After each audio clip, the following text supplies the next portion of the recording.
lalawigan ng Bulacan ay hitik sa kasaysayan na siyang lalo nagpapaangat sa atin sa iba. Nariyan din ang makulay na kultura at mayamang turismo nito na nagpapakilala sa ating pagiging Bulakenyo. Ating tunghayan ang mga tampok na istorya dito lamang sa nag-iisang programang pantelebisyon ng ating lalawigan, Galing Bulacan.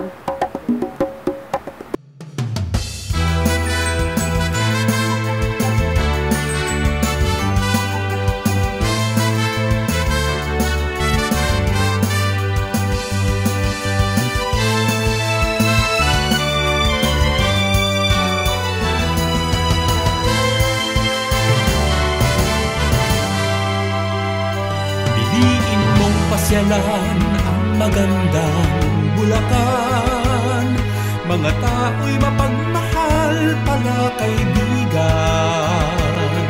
Tatlong republika'y dito isinilang, mga bayani ng bayay dito nanahan. Tayo na sa Bulacan, tayo na mamasyal, tayo nang damhin ang masayang buhay. Pamilya, kaibigan, mga bisita ay ipasyal, kumain, matulog, maghalakhakan.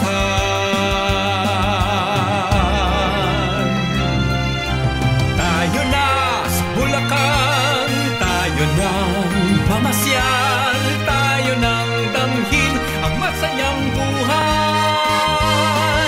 Pamilya, kaibigan, mga bisita ay ipasyal, kumain, matulog, maghalakhakan.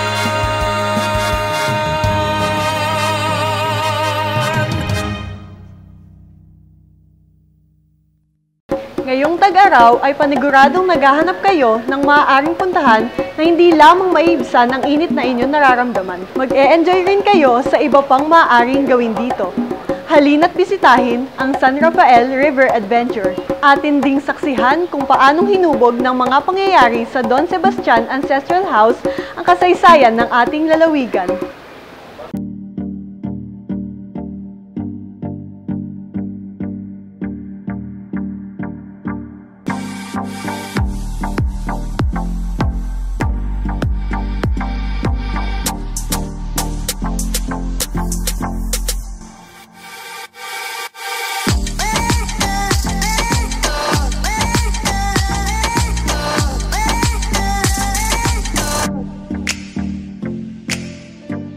Akala mo ba na ang resort ay para lang sa summer? It's a big no mga kabulakenyo! Dahil sa San Rafael River Adventure, kahit anong season ay mai-enjoy mo dahil sa kanilang iba't ibang water activities na disenyo mismo ng may-ari nito. Sinimula namin ang construction nito nung last year, January last year. Inihanda ko to, yung lugar na to, para sa wedding, 50th wedding ng aking mga magulang. Then, after that, naisipan namin maglagay na ng swimming pool habang ginagamit namin siyang events place ng pamilya. Ayun, nagsimula na siya, nagtuloy-tuloy na. Naisip namin i-develop na siya bilang isang resort. Sa dami ng mga pamimili ang pangalan, mas pinili pa rin nilang pangalanan itong San Rafael River Adventure o SRRA upang mas makilala pa ang kanilang bayan pagdating sa relaxation at enjoyment naman sa mga water activities and sports. Yung konsepto, medyo kakaiba siya sa iba kasi pinifeature namin talaga relaxation. Relaxation in a way na talagang hindi namin ginalaw yung nature as is, where is siya. Tapos, tabi siya ng ilog, tahimik, mapuno, very serene. Konti lang kayo, magkakalayo ang cottage niya, konti lang ang tao, tahimik talaga. Perfect siya sa relaxation. Hindi lamang yan, dahil marami silang mga ino-offer na talaga namang mapapawaw ka. Unang-una po, meron po kaming swimming pool. Infinity pool po ang tawag namin dito. And then, meron po kaming, doon sa banda po doon, meron po kaming team building area. Kung saan, pwede sila baboy damo catching, patintero, palo sebo, obstacle course. Yun. And then, meron kami dito mga water activities din like jet ski, banana boat, wakeboarding, paddleboard, kayak, tsaka sit-down ski. Kung gusto nilang mag-enjoy sa gitna ng ilog, meron po kaming floating restaurant. Bali sa floating restaurant po, meron po kaming 3 options na ino-offer doon. Kung gusto po nila ng with food, 800 po per head. And then kung gusto po nila yung aarkilahin lang yung floating restaurant, sa kanila po yung food, 10,000 po yun, 30 persons below. Bali 1 hour to cruise, then may certain area po na hihinto para dun po mag-relax. Ito naman po kasi yung gamit dun sa floating restaurant may kitchen po dun, may CR. Then may maliit din pong pool dun. Para kung sakaling gusto nila mag-dip sa ilog, pwede po. Ayun, meron din po kami ditong ATV, bike. Meron din po kami ditong mini zoo. Yan, meron po kami ditong owl, eagle, ganun po, musang, monkey. Kaya may enjoy nyo din po yung place kasi hindi mo ine-expect na may ganitong lugar sa Bulacan. Hindi mo na kailangan lumayo. Hindi mo na kailangan sumakay ng eroplano para ma-experience yung mga jet ski. Dito lang po sa Bulacan, sa San Rafael River Adventure. May enjoy nyo na po siya. Sa mga nature lover naman ay magiging sulit na sulit ang inyong pamamahinga dahil sa kanilang creative design room at pahingahan na gawa sa salamin na tinatawag nilang glass cottage. Dito sa glass cottage namin, nakikita nyo naman, while you are in your bed, kita mo yung labas. While it rains, kita mo yung puno, yung river, yung halaman, yung hayop. Yun ang wala sa iba. Unlike na kahit mamahaling resort siya o ordinary resort, pag pumasok ka sa kanya, nandun, bawa sa hotel o sa cottage niya, pagpasok mo parang nasa kwarto mo lang kayo. May TV, may magandang bed, pero walls all over. May mga curtains. Dito, parang natulog ka sa labas. Outside, kita mo yung surroundings mo. Parang you're one with nature. Yun ang binabalik-balikan sa resort namin. Magiging hassle-free ka talaga dahil meron din silang butler para sa iyo na pwede mong utusan sa iyong pangangailangan. Welcome to San Rafael River Adventure Resort. Well, number 1 yung good service talaga. Pag ikaw nandito, ikaw ang boss. Pag naka-check-in ka sa glass cottage namin, meron kang personal butler.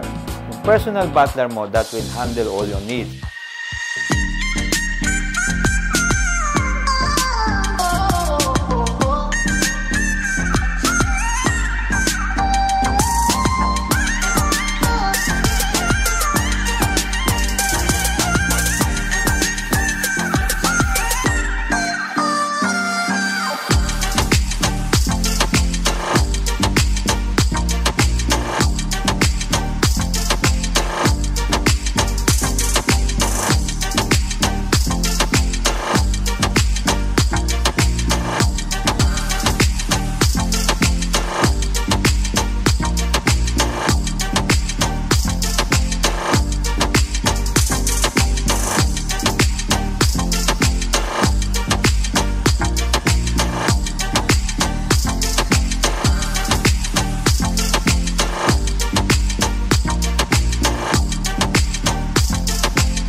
Isang kasabihang magmumulat sa atin upang mahalin at balikan pa ang kasaysayan.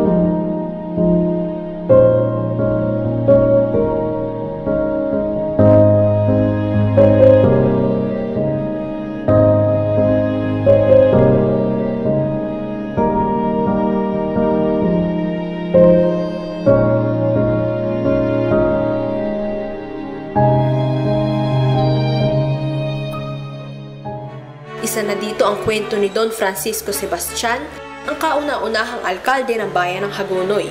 Isang ilustradong naging malaki ang kontribusyon sa ating lalawigan. Ako po si Victor Emmanuel Sebastian at bunsong anak ni Victor S. Sebastian, pangalawang anak ni Don Francisco Sebastian. Na yung ama ko po na si Victor Sebastian, sila po ang magkakapatid, 7 po silang lahat. Ngayon po, sa lalaki siya ang pinakapanganay. At ang panganay nila sa kabuuan ay babae. Si Don Francisco, noong taong 1908, sa rekomendasyon ni Maximo Angeles, siya ay naging unang mayor ng Hagonoy o El Presidente o mayor sa panahon natin ngayon. Si Don Francisco Sebastian o si Lolo, siya yung treasurer at secretary ng Katipunan sa Bulacan. So doon pa lang sa posisyon na yon, talagang masasabi mo na hindi siya pangkaraniwan. Yung dalawang maselan na posisyon pinagkatiwala sa kanya ng Katipunan. So hindi lang natin nalalaman kung gaano kabigat yung tungkulin niya at responsibilidad niya sa bayan nung panahon na yon. Si Don Sebastian ay namatay sa sakit na tumor sa utak. Kaya ang tanging naiwan niyang alaala ay ang kanilang tahanan na naitayo pa noong 1900s.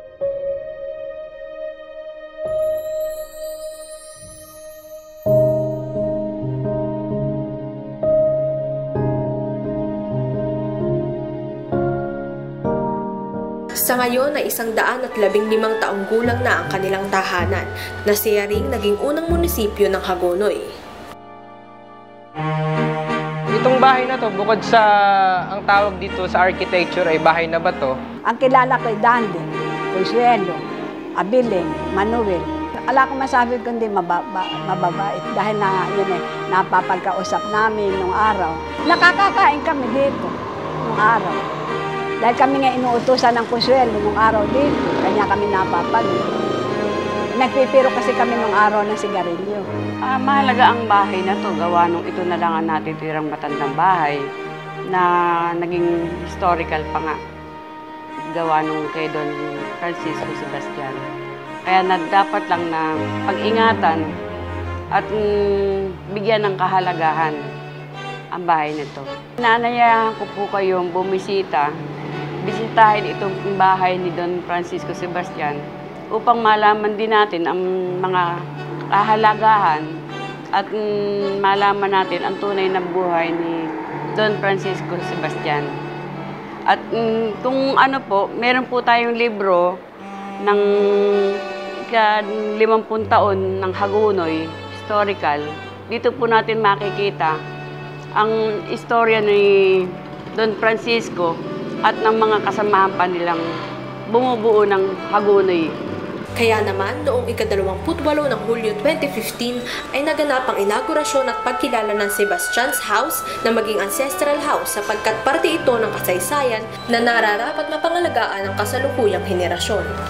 Nagkaroon ng awareness na ginanap dito sa bahay, pagdiriwang dito sa bahay na bato, kung saan ang mga kapitan ng Hagonoy at ang mga principal ng mga paaralan dito sa buong Hagonoy ay inimbitahan.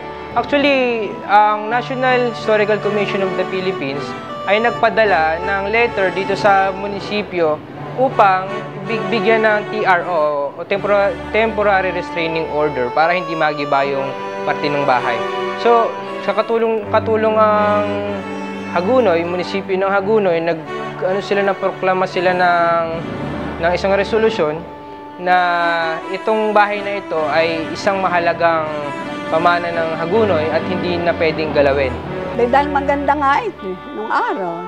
Ang nakatanim din ang mga bulaklak, yung Madera Espanyola. Maganda yung bahay nito nung araw.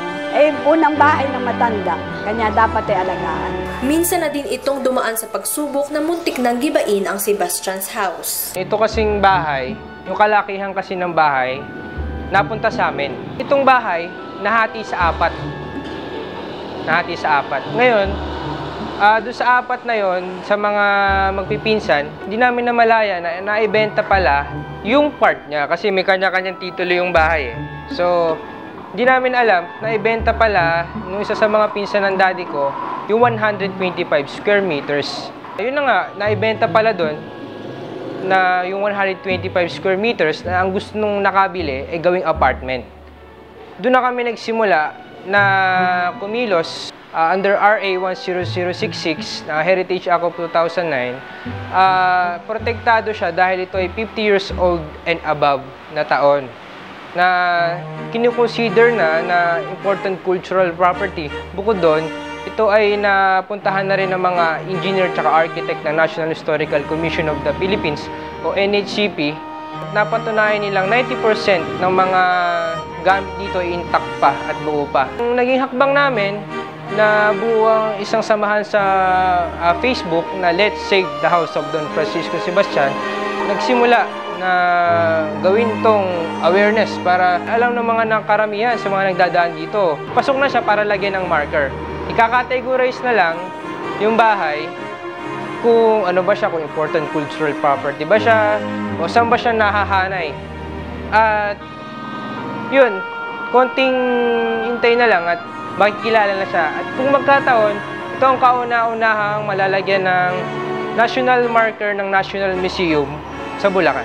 Nais ko ring ihilingin sa Komite ng Edukasyon, bigyan to ng puwang sa kanilang pagtuturo upang makita ng maalam ng mga kabataan ngayon na kami pala, na mga anak ng Hagunoy, ay meron kaming dapat ipagmalaki, ipamahagi at ipakalat. Itong bahay na unang bahay sa Hagunoy na itinayo, naging munisipyo pa ng mga Hapon, nung panahon ng Hapon. Kanya ito pong bahay na ito, na unang bahay sa Hagunoy, kailangan i-preserve at kung maaari ayusin dahil ito po ang isang heritage house law. Kanya hindi po dapat na anumang parte ng bahay ay gibahin. At kung maaari nga po, i-renovate at ibalik sa dating kanyang kaayusan. Kung sino man ang may gustong bumisita sa bahay ni Don Francisco, kayo po ay pinaunlakan ko at inaanyayahan na kung maaari, bumisita kayo para makita nyo yung kabuuan ng bahay na kauna-una ang bahay dito sa Hagunoy.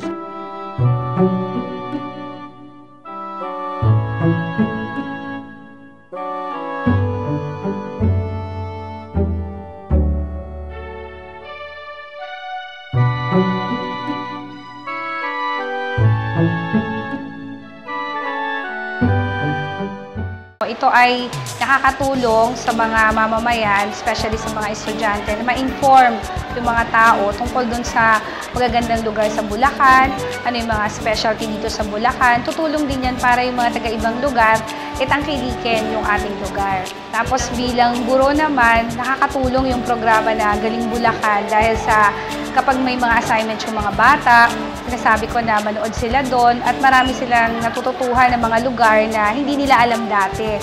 Ngayon sa panonood noon, nalalaman nila na bukod dun sa mga dating lugar na alam nila, meron pa palang mga ibang lugar sa Bulacan na kahanga-hanga at makasaysayan. Bilang isang guro at isang mamamayan ng Bulacan, ako ay taos-pusong nagpapasalamat sa programang Galing Bulacan.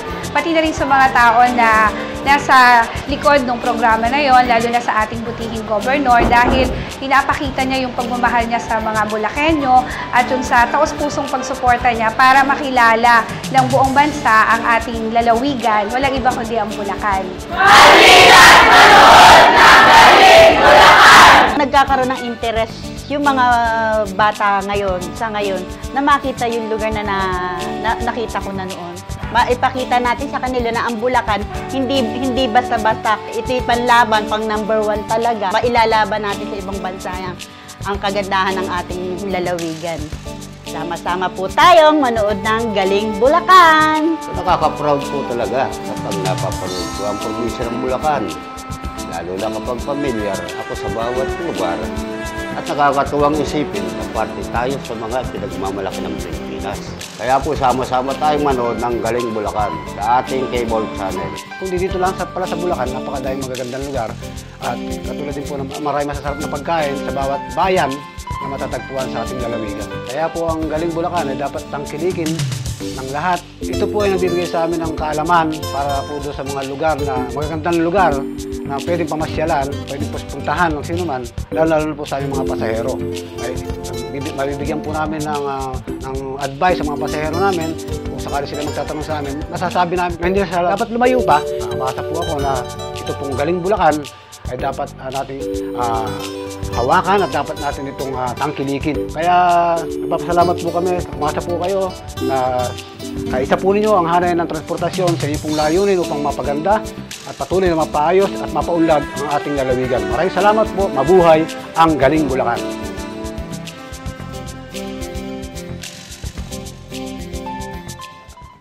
Para sa mas accessible information gathering tungkol sa ating lalawigan, halina't bisitahin ang Galing Bulacan fanpage sa Facebook. Just type Galing Bulacan.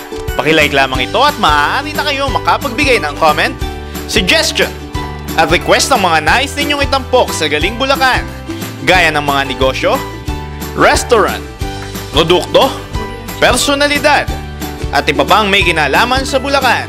Gayon din, ang mga litrato ng programa ng pamahalaang panlalawigan ay maaari ninyong i-download at maging souvenir. At pwede nyo ring mapanood ang nag-iisang programang pantelebisyon ng ating lalawigan, ang Galing Bulacan.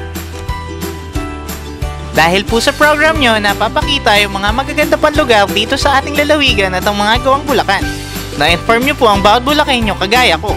More power! Isang napakalaking bahagi ang programang Galing Bulacan para sa mga Bulacanyo, na unti-unti nang nakakalimutan ang mga bagay na naging bahagi ng ating kasaysayan. Ipagpatuloy ang pagbuhay sa makulay na kulturang Bulacanyo. It feels so good to see how beautiful, rich, and diverse our province is. Magandang may show like Galing Bulacan na pinifeature ang iba't ibang colors here in the province. It is very entertaining, educational, and meaty. God bless Galing Bulacan! Napapakita nyo sa lahat ang mga kabutihang na itutulong ng ating mga tagapaglingkod. Napakita nyo ang mga proyekto ng pamahalaan ng Bulacan, mga lugar, maging mga produkto na tunay ngang maipagmamalaki nating mga Bulacanyo. Nakaka-inspire talaga pag Bulacanyo. Buti na lang may ganitong programa dahil mas nakikita ang mga hidden wow sa ating lalawigan. Keep up the good work! Talagang kaabang-abang ang mga segment program. San ka pa? Dito na. Infotainment talaga. Kaya naman ikaw, nag-like and comment ka na ba? Just click and be informed! Isang programa ang isinagawa bilang pagtugon ng pamahalaang panlalawigan ng Bulacan sa buwan ng pag-iingat sa sunog. At ating puntahan ang isang kainan na hindi lamang sariwa, malilamnam na pagkain ang inyong matitikman. Halina sa Fanside Ningnangan!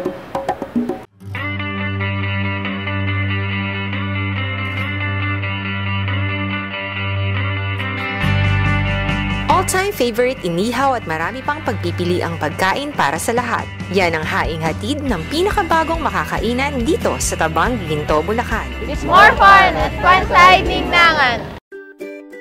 Ningnangan is the Kapampangan term for inihaw po at saka grill. Yung food, kasi authentic Kapampangan dish kasi yung siniserve namin. Meron lang twist, pero nandun pa rin yung Kapampangan taste. Bali, nag-open yung Giginto branch namin last April 9, 2015.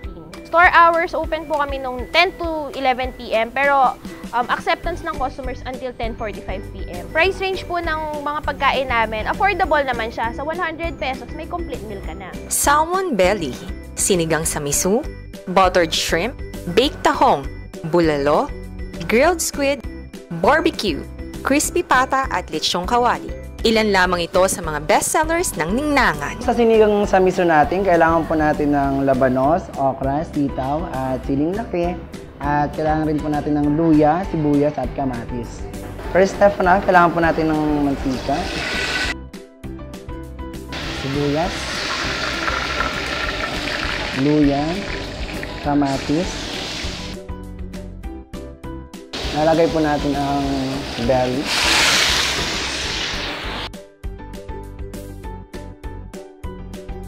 Tatlong scoop po ng tubig. Sunod po, ilalagay na po natin yung labanos, okra, sitaw, at siling laki.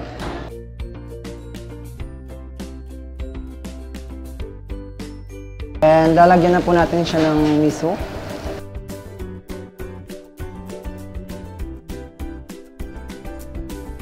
Ilang minuto lamang at ready na ang salmon belly sinigang sa miso.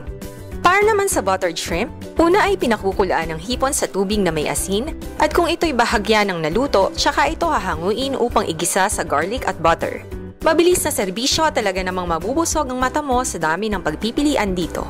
Mapa seafood, gulay, karne,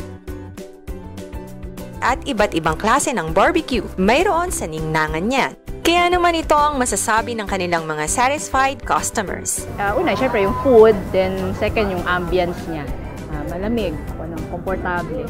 Mas gusto ko dito yung yung pako. Favorite ko sa kanya. Saka yung mga inihaw naman sa pusit. Good service naman sila, mabilis naman. Hindi ka maiinip. No? Masarap pagkain. Maganda ang atmosphere, maganda ang layout. Maski na umulan, hindi ka basa. Siguradong babalikan ko itong ningnangan sa susunod na balik ko rito sa Pilipinas. Hindi ko paliligtas ito. Masarap pagkain. I'm very, very satisfied. Bukod sa pagkain, talagang malaki ang espasyo ng ningnangan sa lahat ng customers. May widescreen para sa pagpapalabas ng bagong movies, free Wi-Fi, TV para sa mga sikat na TV programs na dagdag entertainment sa mga nagsasalo-salo at may maluwang na parking lot. So yung mga hindi pa po nakakatry ng ningnangan, I hope ma-experience nyo din, no? Para matikman nyo yung masarap na food dito sa Bulacan. Sa mga bumibisita sa Pilipinas, pag napunta kayo ng Bulacan, dumaan kayo rito sa Giginto, kumain kayo rito sa ningnangan at kayo masisiyahan at talagang pagmamalaki niya na masarap ang luto ng Pilipinas. Inaanayahan ko po kayong lahat na kumain at pumasyal sa Funside Ningnangan branch dito sa Pulilan at Giginto. Meron din po sa San Matias, Angeles, Apalit at Tarlac. Sigurado pong mabubusog at mag-enjoy kayo. For inquiries po dito sa Giginto branch, just call 044-794-9568 at 0943-492-4203. Meron din pong 0932-7724-424. For reservations po and catering, open din po kami. Kaya kung wide choices of food at freshly cooked ang hanap mo, halina't kumain sa Funside Ningnangan.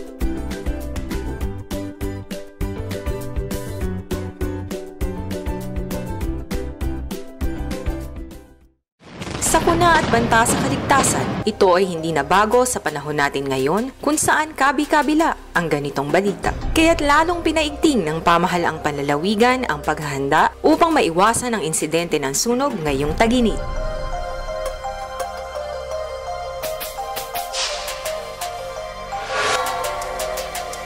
Isa na rito ang pagsasagawa ng Provincial Disaster Risk Reduction and Management Office o mas kilala bilang Bulacan Rescue ng kauna-unahang bomb threat explosion drill at fire drill sa gusali ng Kapitolyo upang masubok ang kahandaan mismo ng mga kawani at incident management team sa pagresponde sa ganitong sakuna. Nagsimula ang drill sa isang natanggap na tawag ng kawani na may sasabog na bomba sa Kapitolyo at agad itong itinawag sa Bulacan Rescue kung saan sila naman ang tumawag sa PNP at BFP.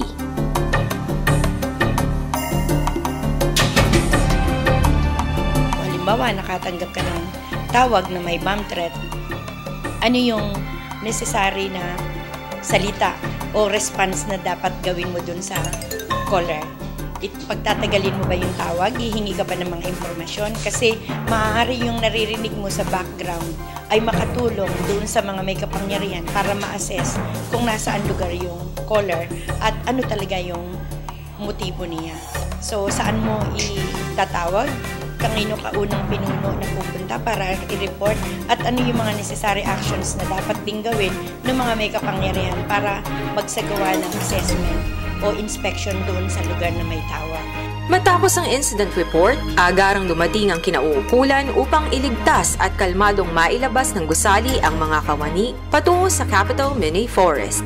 Sa pamamagitan naman ng bomb sniffing dogs na umikot sa loob at labas ng Kapitolyo upang mahanap ang sinasabing bomba na natagpuan sa isang plant box, na-disrupt ng SWAT ang unang bomba ngunit sumabog ang ikalawang bomba. Dito na nagkaroon ng 2 sugatan. Matapos iligtas ay mabilis na nilapatan ng lunas ng medical team ang mga sugatan. Inapula naman ng BFP ang sunog na nilikha ng pagsabog. Dito nagtapos ang drill na ang layo na itaas ang kamalayan ng mga kawani upang maiwasan ang posibleng pagkawala ng buhay. Sa katunayan ay may itinalagang fire marshal sa bawat tanggapan. Na kaming seminar before ng activity natin, so may idea na kami paano namin i-organize yung grupo. Nung mabigay sa amin yung signal na dapat nababa yung mga empleyado, meron kaming script na nanggaling doon sa mga organizers. Doon sa opisina namin, isang sitwasyon kasi na medyo unique, mayroon kaming 3 buntis. So, inuna namin na maibaba para maalalayan din namin mga fire marshal, yung mga buntis namin, mga PWD, may edad. So, yun yung naging sitwasyon namin kanina. Pero maayos naman yung naging pagbaba namin na lahat. Ang instruction ni Governor is to contain yung situation wherein nagkaroon nga ng bomb threat. So, ang ginawa natin, nung sinabi niya sa akin na i-contain yung problema about bomb threat. Lubos ang pagkasiya ng mga empleyado ng Kapitolyo na nakasaksi sa pagsasanay. Opo, effective po. Dahil nga agad din agapan. Para sa akin, yung naging drill natin, effective naman. Kasi at least nalaman ng mga ka-empleyado natin na kung ano ang dapat nilang gawin at gagawin nila kung sakaling magkaroon ng totoong pangyayaring ganito sa Kapitolyo. Ang mensahe ko lang po, sana po sa mga ganitong klase ng insidente, huwag po magpanik. Ipaalam po dapat sa mga dapat nakakaalam. At then isundin po natin yung ating pong napagkasunduan na magiging SOP. Ang hotline po ng PNP is yung 117 or yung PNP text 2920. Meron po kaming number sa Bulacan Tactical Operation Center ng probinsya. Ang Bulacan PPO Talk ay 044-305-0347 or yung kanila pong cellphone ay 0917-856-3153 at yung 0923-457-9200 po. Sa Bulacan Provincial Talk po yan. Dahil sa kausayan ng mga programa ng ating PDRRMO at suporta sa lahat ng Municipal Disaster Risk Reduction Office, ang kanilang mga natamong karangalan ay tunay na maipagmamalaki ng ating lalawigan. Ligtas at mabilis na serbisyo para sa di inaasahang peligro, ito ang layunit obligasyon ng Kapitolyo. We love Galing Bulacan! Nakaka-good vibes manood ng Galing Bulacan. Galing-galing ng Galing Bulacan! Walang katulad ang Galing Bulacan. Well, Galing Bulacan is really the #1 of them all.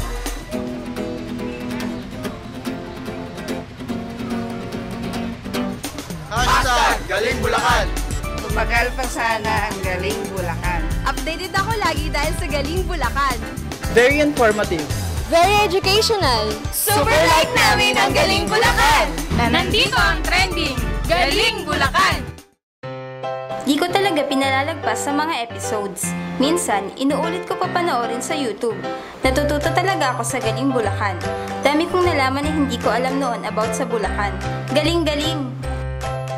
Galing Bulacan is the best local TV program. Hindi ka lang matututo, mag-e-enjoy ka pa dahil sa variety of shows na ipapalabas nila.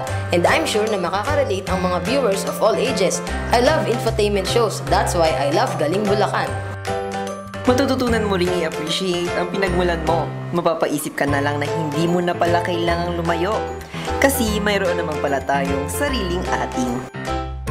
Mas na-appreciate ko ang iba't ibang atraksyon at kultura na may pagmamalaki sa ating lalawigan.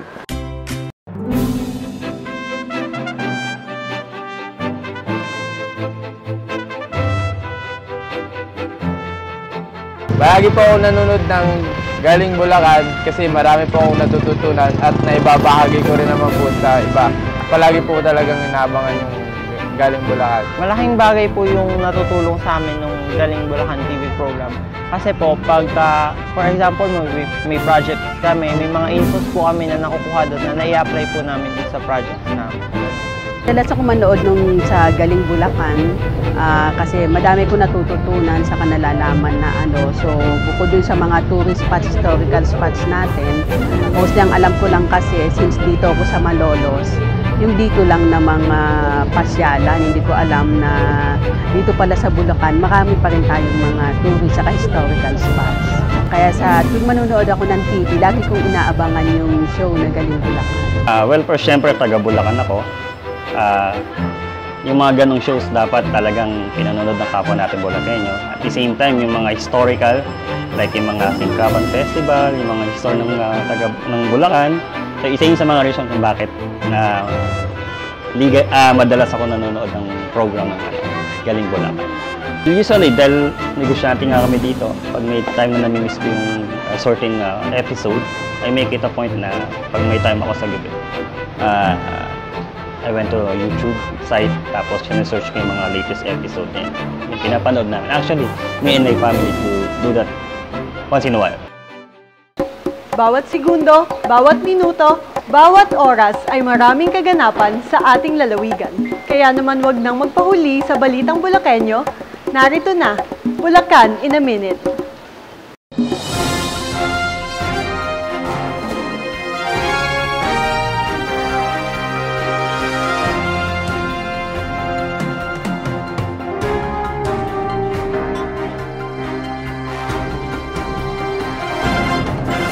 Ginanap ang taunang Regional Student Teachers Congress noong ika-12 ng Pebrero sa Bulacan Capitol Gymnasium na may temang Enhancing Personal Skills for Professional Relationships. Layunin ng pagtitipon na makakuha ng karagdagang pangunawa at pinahusay na mga kasanayan na may kaugnayan sa personal na pakikitungo at panlipunang pakikipag-ugnayan sa ibang tao. Gayon din ay upang palakasin ang koneksyon at pagbutihin pa ang pakikipagkaibigan sa mga institusyon ng guro ng edukasyon.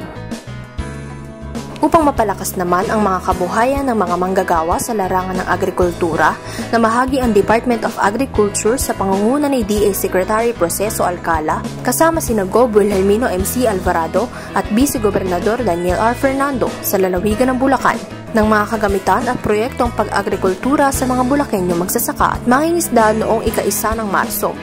Iba't ibang farm machineries, fish farm equipment at post-harvest facilities na nagkakahalaga ng 60 milyon ang naipamigay sa isanagawang Farmers and Fisher Folks Forum sa Giginto Municipal Gymnasium. Ito ay bilang pagkilala sa pagsisikap at pakikiisa sa pagpuksa ng kahirapan sa larangan ng pagsasaka at pangingisda. Ang Bulacan ang isa sa mga pangunahing lalawigan sa bansa na mayroong malaking kontribusyon sa programang Rice Sufficiency Program ng Kagawaran ng Agrikultura.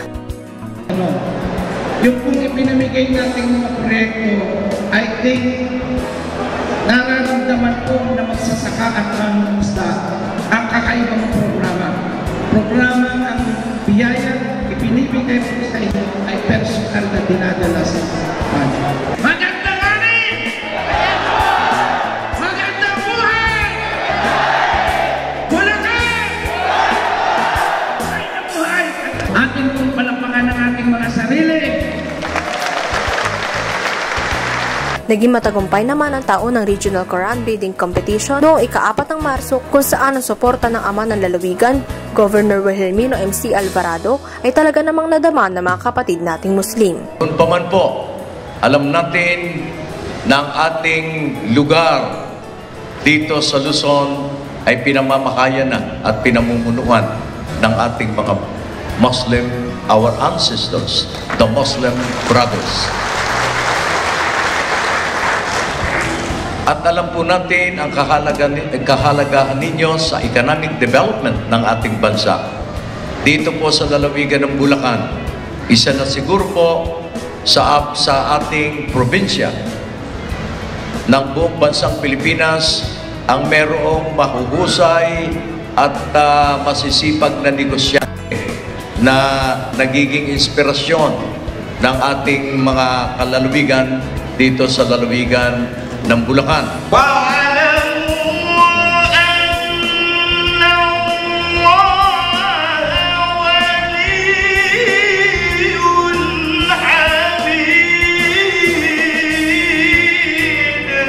Ang kompetisyong nasabi ay nilahukan ng mga Muslim edad 18 hanggang 35 taong gulang. Layunin ng kompetisyon na magkaroon ng representative ang ating bansa sa gaganapin ding kompetisyon na lalahukan naman ng mga Muslim mula sa iba't ibang bansa. Kaaninsabay ng lingguhang pagtataas ng watawat ng pamahalaang panlalawigan noong ika-7 ng Marso sa Bulacan Capitol Gymnasium ay muling namahagi ng rescue tools ang pamahalaang panlalawigan sa pamamagitan ng Provincial Disaster Risk Reduction and Management Office o PDRRMO. Ito ay bilang bahagi ng mga gawain na nakapaloob sa pagdiriwang ng buwan ng pag-iingat sa sunog noong buwan ng Marso. Kasabay din ito ay pinarangalan ang Team Bulacan bilang overall champion sa ginanap na Central Luzon Regional Athletics Association o CLARA-AMI 2016. Pinagkalooban din ni Gov. Wilhelmino MC Alvarado at BC Gov. Daniel R. Fernando ng sertipiko ng pagkilala si Ginoong Joel Santa Ana, may-ari ng Platinum Fireworks sa kanyang kontribusyon sa industriya ng paputok, makaraang maiuwi ang Best Pyro Musical Award at People's and Kids Choice Award sa idinaos na Global Fest Fireworks Festival sa Calgary, Alberta, Canada noong ika-25 ng Agosto 2015. Nagpamahagi naman ng 49 na Iceline Vaccine Refrigerators ang pamahalaang panlalawigan ng Bulacan sa pangungunan ni Gov. Wilhelmino MC Alvarado at BC Gov. Daniel R. Fernando, katuwang ang kagawaran ng kalusugan sa mga rural health unit sa Bulacan noong ika-17 ng Marso sa official residence ng pinuno ng lalawigan lungsod ng Malolos, Bulacan. Dahil dito, higit na mapapalakas ang pagkakaloob ng mahusay at dekalidad na serbisyong pangkalusugan at agaran ng mabibigyan ng tugon ang mga kinakailangang bakuna ng mga Bulakenyo laban sa mga sakit. Ginanap naman ang paglulunsad ng 30 Giant Crochet Exhibit ni Binibining Azeong na tinawag na Liwanag sa SM Baliwag, Bulacan noong nakaraang ika-24 ng Pebrero 2016. Ang naging inspirasyon ng artist na si Binibining Ong na tinawag niyang Liwanag ay nalikha mula sa kanyang mga nakalipas at bagong mga karanasan. Samantala, nagsilbing panimula para sa buong taong pagdiriwang na ika-30 anibersaryo ng SM Supermalls ang mga naglalakihang crochet na isinabit sa mall atrium.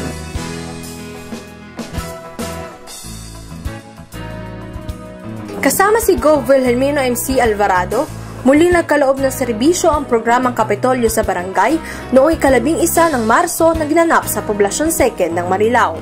Ang nasabing programa ay nakapaloob sa 7 puntong programa ng pamahalaang panlalawigan ng Bulacan, ang kalusugan, hatid ang libreng medical mission na may iba't ibang serbisyo para sa mga nangangailangan nito. Sa pangunguna ng Philippine Health Insurance Corporation at ng pamahalaang panlalawigan ng Bulacan ay napagkalooban ng PhilHealth Member Data Record ang mga Bulakenyo. Ito ay dinisenyo upang makabawas sa bayarin at gastusin sa ospital. Kaya naman sa pamamagitan ni Governor Willie ay ipinagkaloob ito sa mga Bulakenyo noong ika-29 ng Pebrero sa bayan ng Plaridel at ika-3 naman ng Marso sa bayan ng Giginto at bayan ng Baliwag. Marami po na mga marami natin kalalabigan ang mamumulera. Paano yung bata ay lalabas na? Paano yung mamumulera sumasakit na? Iwarwag si baba ang mauna. Magtulong lamang po sa tanggapan ng ating tulong lalabigan. Hanapin lamang po ako o kaya sa ating tahanan noon sa Gantuga, Kalupit. Ano po? Pagbaba ng tulay. Susulatan po lamang po ang provincial director o yung director ng district hospital. Lalagyan po lamang ng point of care tsaka kung pipirmahan po o operate po agad at habang ino-opera tsaka naman inaayos ang mga requirements. Maliwanag po ba yun? Yun po ay pag-ipapalitan ninyo. Tulungan po ninyo kami na ibalita sa mga kakilala po ninyo na hindi pinalag na katulad ninyo na pagkakalooban po ng PhilHealth sa araw na ito.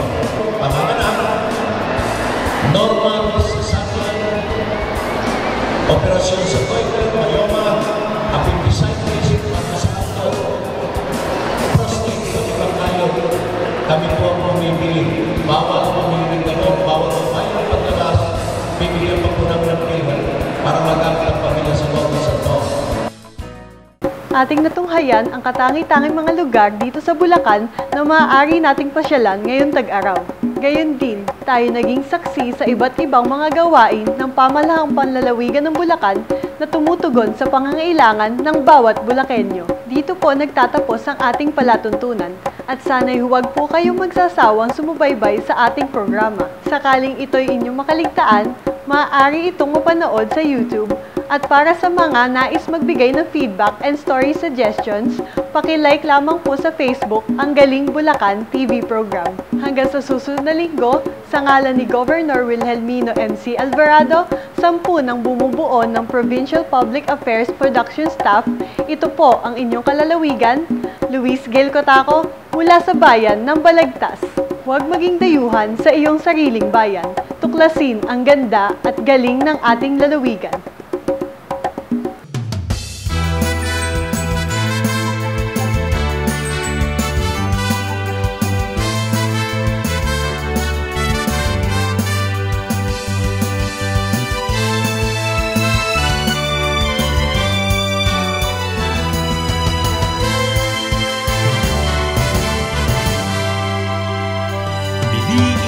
Pasyalan ang magandang Bulacan, mga tao'y mapagmahal pala kaibigan. Tatlong republika'y dito isinilang, mga bayani ng bayay dito nanahan.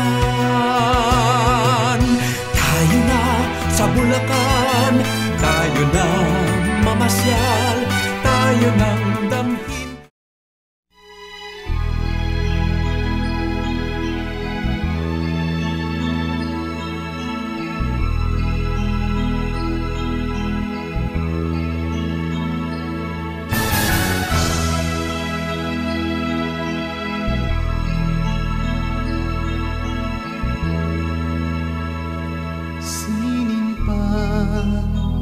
Sa iyong kandungan, diwa ng kasarinlan,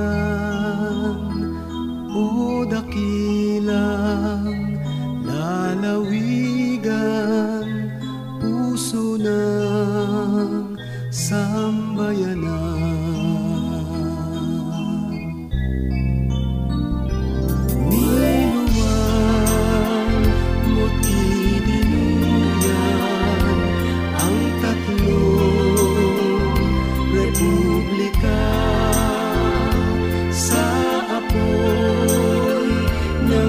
Magsikan at dugo bininyagan, kakarong desini at tiyak na bato, may uyayin ang kagitingan mo. Nasa baraswain ay naging taginting, gumising sa buong lupain.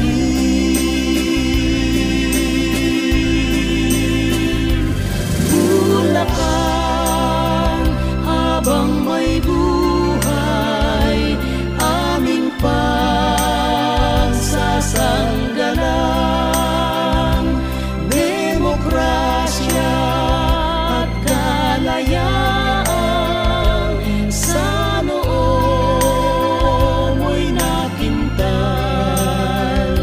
sa kasaysayan ng ika'y bumagtas at katadhana ay tinuklas. 100 mang taon o 1,000 singkat, dibdib mo'y lalaging may liyan.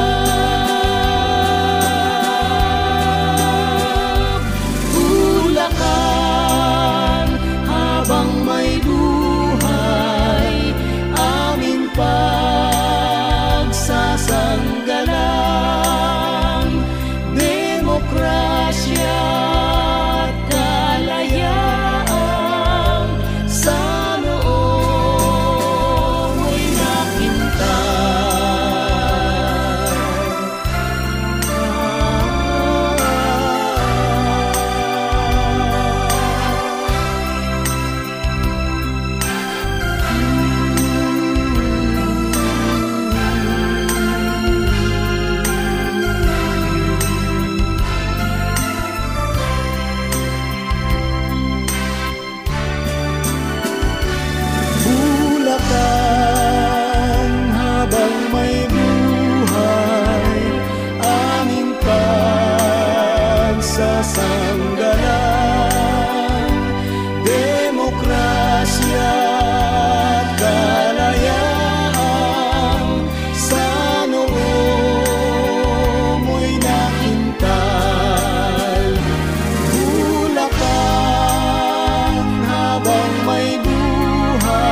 Bulacan.